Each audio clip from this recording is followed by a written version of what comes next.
Ngopi di pintu langit. Gila, ngopi di pintu langit lagi kita. Kali ini spesial di jalur baru. Jalur baru. Nah, sebelumnya terima kasih nih Pak Iwan udah diizinin ya kita untuk ambil view gambar untuk video kita ini. Spesial banget ya jalur baru ini, karena kan ini akan jadi sebuah sejarah ya. Ya. Jalur ini akan lama dipakai. Nah, Pak Iwan, saya pengen nanya nih, manfaat Pak Iwan ya, dalam arti tuh bukan hanya manfaat tapi tujuannya juga, itu apa sih ngebuat jalur baru ini? Ya, tujuan utamanya kita selalu dari awal selalu masukan dari teman-teman pendaki ini menjadi prioritas utama lah. Jadi begitu banyak teman-teman yang menyampaikan jalurnya sudah lumayan berat, treknya sudah agak rusak. Nah, ini mau tidak mau kita harus berpikir untuk mengatasi itu semua. Anak-anak tetap, teman-teman ini tetap bisa naik, jalurnya kita buat yang lebih ringan, lebih mudah. Maksudnya itu agar kenyamanan teman-teman ini juga, ya istilahnya masukan dari teman-teman tetap kita respon, itu kan respon yang utama. Karena di sini kita juga menjaring teman-teman untuk tetap bisa eksis di kegiatan pendakian. Nah, jalur ini kita buka, kita buat jalur baru agar jalur lama ini bisa kita tutup biar bisa pulih seperti awalnya tanpa ada pendakian. Nah, kita pengennya tutup total semuanya. Tutup total ya? Ya, tutup total. tutup total biar kerusakannya ini segera bisa pulih, ya. aman kembali. Keren. Jadi ini bentuk tanggung jawab kita lah sebagai pengelola ini, tidak hanya merusak saja, kita pun punya kewajiban untuk memperbaikinya. Seperti yang saya bilang kemarin tuh ya, itu bahwasannya semua pendaki yang naik jalur baru berarti menyupport untuk pemulihan ekosistem di jalur lama. Ya, betul. Keren. Itulah maksudnya. Yes dulu. Mantap. Oke. Maksudnya kan biar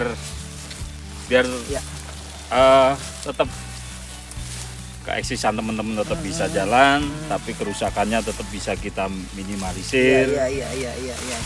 Dan bentuknya ini ya itu. treknya itu tadi asik banget sih, nggak terlalu berat dan pemandangannya juga oke banget. Ini sayangnya kita lagi ketutup kabut ya, tapi nggak masalah. Beberapa tadi udah sempat kita lihat ya. Yang saya penasaran nih, kenapa ini posnya sampai 12 pos gitu loh? Ini banyak teman-teman, bahkan kita pun sering mengeluhkan kalau pos terlalu panjang ini kadang-kala kita sudah drop, nggak sampai-sampai. Ini berpengaruh juga di mental pendaki. Tapi kalau sudah kelihatan nih, kita pun merasakan itu kan semangatnya. Jadi bener ya, kan pos 2 mana nih? 10 menit lagi.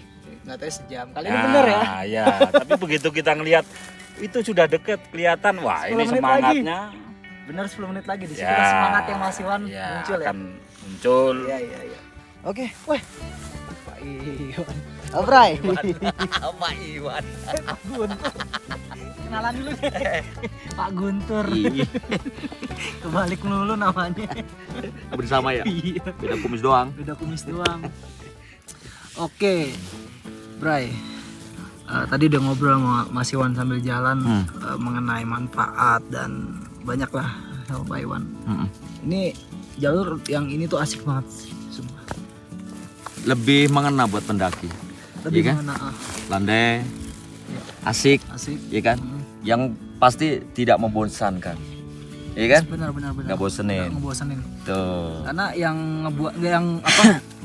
ngebuat nggak ngebosenin itu adalah pos ke posnya itu 10 menit. Iya, jaraknya nggak terlalu jauh. Iya, nggak ngebohongin. Iya kan? Betul. Nggak ngebohongin. Nah. Nggak kayak yang biasanya kan. Kita kalau naik gunung nih. Berapa menit lagi pos 3? 10 menit lagi tuh belokan pertama. Tak bisikin. Nggak taunya. Sejam. 1 jam. Kalau ini bener. Kalau ini bener ya. Nggak ada tipu-tipu. Kadang ada yang bilang 10 menit tapi nggak. Kita kalau ya lihat stamina si pendaki juga. Kadang 5 menit juga udah nyampe. Iya. Ya kan? Jadi nggak terlalu ini lama gitu menuju ke pos masing-masing posnya. Ini sebenarnya yang paling nyesek itu ya tetap aja tanjakan mesra sih. Iya.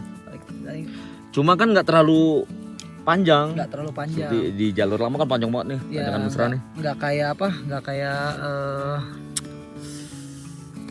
yang di sana itu kan berat. Iya, jalur lama kan. Jalur lama. Berat banget di sana. Ya ini yang agak berat emang cuma di sini aja.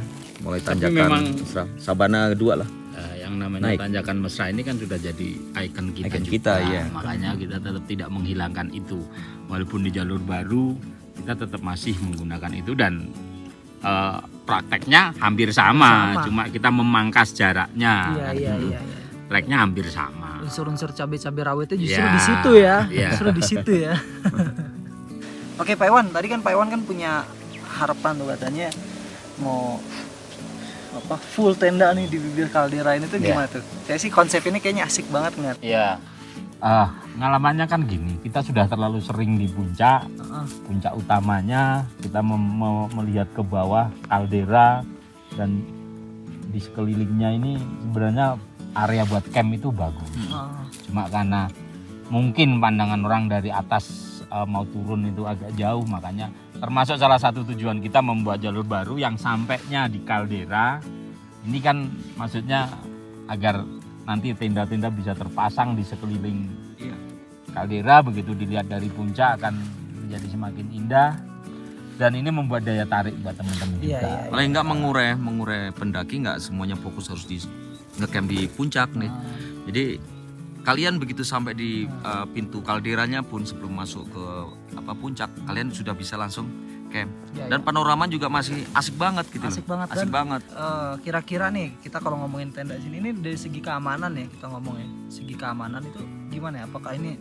Apa kan jaraknya kan segini nih, nggak takut longsor atau angin kenceng atau Kalau bicara tentang angin, karena di sini area terbuka, jelas kita akan terserang angin, tapi kita akan melihat kapasitas anginnya. Kalaupun memang itu istilahnya bisa dianggap badai atau apa, teman-teman bisa turun, tidak memerlukan waktu panjang, turun ke sedikit kaldera. masuk kaldera udah sangat aman, Iya, iya. gitu, Langsung terlindung ke bawah aja. semuanya gitu loh. Karena kasus yang sering terjadi begitu badai datang, udah beberapa temen nih yang di puncak utamanya ini tendanya, flysheetnya terbang terbawa badai, tapi masuknya sampai ke jurang, tidak bisa diambil. bisa diambil. Kalau kita masuk kaldera, tenda di sini mau angin segede apapun seandainya tenda pun harus terbang, dia tidak akan pergi jauh, langsung kelihatan bisa diambil, lebih aman gitu loh. jatuh ke bawah doang sini ya. Iya, jatuhnya tidak ke atas nih malah kan gitu. Kalau biasa kan jatuh ke atas Ya, ya, terbang. iya terbang. Yang pasti lebih nyaman. Yang lebih nyaman. Lebih oke. nyaman, ya. Kita kalau ngomongin tadi kan masalah segi keamanan ya. Ini kita ngomongin masalah segi kebersihan ya pastinya. Berarti daya tarik ini kan pasti baru nih. Nah itu gimana Pak Iwan untuk menanggulangi dan meminimalisirkan pendaki-pendaki itu untuk benar-benar ini nanti akan clean dan bersih gitu. Ya, kalau untuk itu sih jelas. Kita tetap masih berpegang teguh pada prinsip kita tentang manajemen Menerapkan itu. pendakian, pengelolaan basecamp yang baik dan benar itu kita bicara hal yang dasar saja lah. Dasarnya itu kan teman-teman harus safety prosedur paham, ya kan, manajemen perjalanan, packingnya aman, terus di perjalanannya bahkan sampai puncak kalau bisa turun kembali ini clear, ndak ada sampah, karena menurut kita sesuatu akan jadi indah manakala bersih, itu saja sebenarnya kuncinya. Dan saya yakin kok Benar-benar. teman-teman pendaki semua bisa kok. Bisa ya, apalagi Bisa seperti melakukan itu. yang kemarin kita obrolin tuh sampah adalah doa ya. Ya. Iya, tuh sampah adalah doa. Justru Bray. Iya kan? Seruput dulu. Keren tuh. Nah, kita ulangin lagi, sampah adalah doa. Iya kan? Nah, penjabarannya lu harus lihat nih bahwa sampah itu di bawah kita di sana itu ada yang menampung juga. Yoi. Dan itu rezeki buat mereka. Buat mereka ya. Bagi-bagi rezeki jadinya. Iya.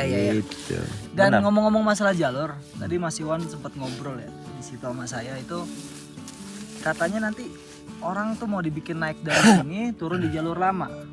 Ya. Itu harapan masih Harapan planning. kita, ya harapan kita ini berdasarkan pengalaman real di lapangannya. Jalur itu baru berjalan 3 tahun, bahkan ada basecamp yang sudah sampai puluhan tahun, 10-20 tahun. Sekarang 3 tahun saja udah banyak teman yang menyampaikan jalurnya sudah sedikit rusak, lumayan rusak kan gitu. Iya. Nah, ini paling enggak setelah kita tutup total itu bisa pulih kembali, ini jadi acuan buat kita. Kalau trek itu hanya digunakan satu trek ini digunakan untuk naik dan untuk turun, ini kerusakannya akan semakin parah. Dan Lebih pasti akan cepat lebar, gitu Cepat lah, kan. saking lebar ya. Ya. Karena kan Akan orang lebar. satu kanan naik, ya Iya. kan, kiri pasti orang turun. Nah itu nanti akan kita usahakan, tapi kita harus menunggu mungkin 1 tahun ke depan Iya, setelah iya, iya, iya. jalur lama ini kembali pulih, aman, baru nanti akan kita jadikan trek buat Jadi turunnya. orang Jadi naik jalur baru, turun lewat jalur lama, ya, ya. kita mengurangi resiko Nah, kerusakan. oke, itu keren banget. Satu hal lagi nih, itu kalau boleh tahu biaya untuk pendakian baru kan tuh naik ya. Ya, Ya, mungkin orang akan sedikit kaget. Nah, gimana sih supaya kenapa maksud saya, kenapa itu dinaikkan dan dari harga sebelumnya 25.000 ya, jadi 50.000. Nah, ini bisa dijelaskan nggak nih di sini nih supaya orang paham. nah, ya kalau untuk itu memang istilahnya Ah, kita lagi berusaha untuk nilai gunung ini supaya tidak terlalu disepelekan teman-teman pendaki, bahwasanya gunung ini memang punya nilai jual Iya. sebenarnya.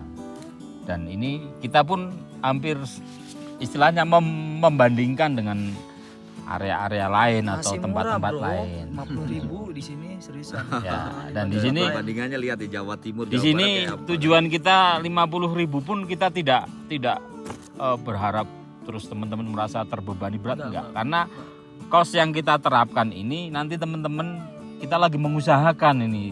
Nanti teman-teman kalau bisa dari base camp sampai kandang celeng, di bawah kandang celeng ini trek mau masuk. Patok 28. Ah, ini sudah kita antar pakai armada, Iya. jadi tidak perlu ngojek. Kita Berarti- sudah Jadi udah siapkan ketambahan itu. buat fasilitasnya. Menurut kita kan sudah terlalu banyak gunung juga yang menerapkan itu, teman-teman.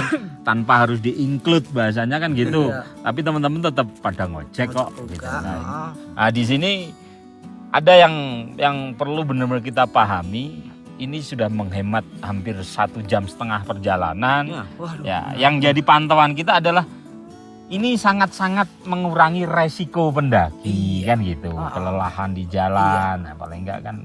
Jadi safety-nya juga kita memikirkan juga. Toh tidak semata-mata, yang perlu teman-teman pahami juga, kenaikan ini pun tidak semata-mata buat keuntungan Iya, iya. kita pribadi, tidak. Karena kita mengalokasikan dana itu sebagian juga untuk kegiatan kemanusiaan. Iya. Benar. Gitu. Jadi ini loh, salah satu contoh. Jadi teman-teman yang naik Gunung Kembang ini pun dia sudah ikut mendonasikan dananya untuk kegiatan kemanusiaan. Benar. Iya, makanya kayak kemarin kasus di mana? Yang terakhir ini Nganjuk, Ya, terus Nganjuk, sama, terus sebelum Sumedang. Sumedang. Sumedang, nah, itu termasuk ya ini para pendaki itu termasuknya ada sumbangsih Iya. juga. Kembang sih ya dari dana Iya. yang dulu kan kalau kita kan mau jadi relawan, mau rescue, ya. duit udahlah kita ngeteng aja gimana patungan. Kalau sekarang kan dari teman-teman mendaki udah sekaligus mendonasikan ya, Iya, untuk isi mendonasikan. kemanusiaan itu ya, itu keren banget. Jadi Itu kan Mas. Kalau bicara kemampuan finansial, kalau pribadi kita tidak mampu. Contoh kita berangkat ke Sumedang kemarin, tidak cukup 5 juta kita harus untuk berangkat ke sana. Kalau dana pribadi kita tidak ada yang mampu. iya. Alhamdulillah kita ditolong dengan teman-teman pendaki Iya. ini yang tanpa mereka sadari mereka sudah ikut mendonasikan, dan ini sudah bagi kita teman-teman basecamp ini sudah menjadi amanah gitu. Makanya paham. kita sampaikan mau serame apapun basecamp, kalau ada kebencanaan apalagi kapasitasnya besar itu menjadi prioritas utama. Bahkan basecamp pun akan kita Kita tutup. tutup. Akan tutup ya. Karena ada amanah dari teman-teman pendaki yang harus kita salurkan. benar. Itu. Tuh value-nya benar-benar bagus banget lah, Mor, ya. Jadi di samping kalian menyalurkan hobi, kalian juga bisa mendonasikan. Ya ada sisi buat kemanusiaan, sosialnya. sosialnya. Menurut saya juga ya, ini masih murah lah dibanding kita beberapa ada basecamp yang masih mahal dengan fasilitas yang nggak seapik ini ya kan. Kita nggak ngomong, kita nggak ngebandingin ya. Iya. Kita nggak ngebanding, tapi kita berdasarkan nyatanya gimana gitu. Menurut saya dari segi kalian dinaikkan harganya itu juga, kalian juga nggak rugi, karena ketika kalian ke basecamp sini kalian enak banget kan, dikasih trash bag, dikasih plastik, Iya, dan itu tas nggak tahu kresek. kalian ya kan. Ya. Nah itu salah satunya, kalian tuh jadi patungan ya, jadi orang-orang tuh patungan untuk ngebeli trash bag. Nah, Ya, itu itulah. Itu ini pun kesempatan baik juga buat kita nih, khususnya saya mewakili teman-teman Basecamp Gunung Kembang ini. Saya mengucapkan banyak terima kasih yang sebesar-besarnya buat teman-teman pendaki yang sudah naik Gunung Kembang atas supportnya, atas dukungannya di kegiatan kemanusiaannya, dan ini sudah kita buktikan di Sumedang. Kita berangkat, kita mewakili teman-teman pendaki, seluruh pendaki yang naik Gunung Kembang ini, kita ya sebagai perwakilannya untuk melaksanakan kegiatan kemanusiaan. Terima kasih atas supportnya. Bahkan belum lama ini juga kita sudah berangkat lagi ke Jawa Timur, Nganjuk itu juga kita berangkat. Dananya dari siapa? Ini juga dari teman-teman pendaki semua. Jadi teman-teman menurut dari mata pribadi gue, lo nggak usah kaget dengan nilai yang akan naik, tapi lo justru bersyukur lo bisa mendonasikan untuk sebuah kemanusiaan ya. Kapan lagi lo bro, cuma di Basecamp Kembang. Dan itu udah terbukti ya. Itu videonya nanti bisa dilihat di Instagram Mas Guntur ya. Instagram Mas Guntur atau Mas Iwan. Atau nanti yang mau lihat bisa lihat di Instagram Basecamp Gunung Kembang ada. Yang di via Belembam atau yang mana? Oke, tadi kan udah ngomongin masalah harga segala macam dan lain-lain. Nah, saya pengen ngomongin harapan ke depannya nih, pendaki-pendaki yang mau naik jalur baru ini, harapannya gimana dari Mas Guntur dulu deh. Ya, harapan aku sih nggak terlalu besar ya. Paling nggak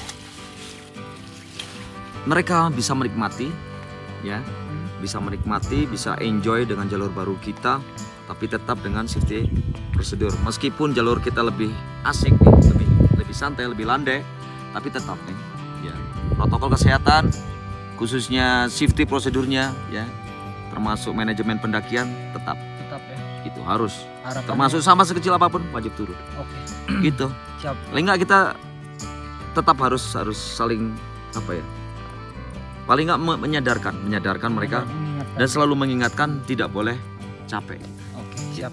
Jika dari Pak Guntur, Pak Iwan kebalik dulu namanya. Pak Iwan gimana? Ya, hampir sama juga yang tadi Mas Guntur sampaikan.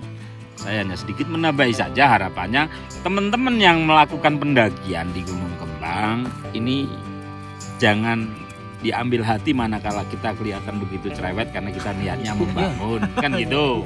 Harapannya teman-teman bisa menerima itu, yang belum tahu bisa belajar bersama dengan kita tidak mau menggurui, maksudnya belajar bersama. Saya yakin mereka juga ada yang lebih pintar dari kita. Nah, yang lebih pintar ini harapan kita untuk tidak egois. Ayo saya dibantu, teman-teman Basecamp Gunung Kembang dibantu untuk menyampaikan kepada teman-teman bahwasanya pendakian ini tidak bisa asal-asalan. Pendakian ini ada ilmunya, ada safety-nya, tapi ada keindahannya juga. Nah, manakala semua bisa tercover, saya yakin bahkan yang di rumah pun akan merasa tenang manakala anak-anaknya. Nah, itu pesan kita, tetap jangan bosan untuk kita belajar bersama tentang safety di pendakian, tentang pendakian yang baik dan benar seperti apa. Itu yang kita harapkan. Siap. Dan kalau gitu kita ucapin selamat ulang tahun untuk Basecamp Kembang ya. Makasih. 1 April. 3 tahun. 3 tahun. Happy birthday. Pas nih gelas kita 3 nih, pas nih. Wah, 3 tahun. Pintu langit. Kopi bareng.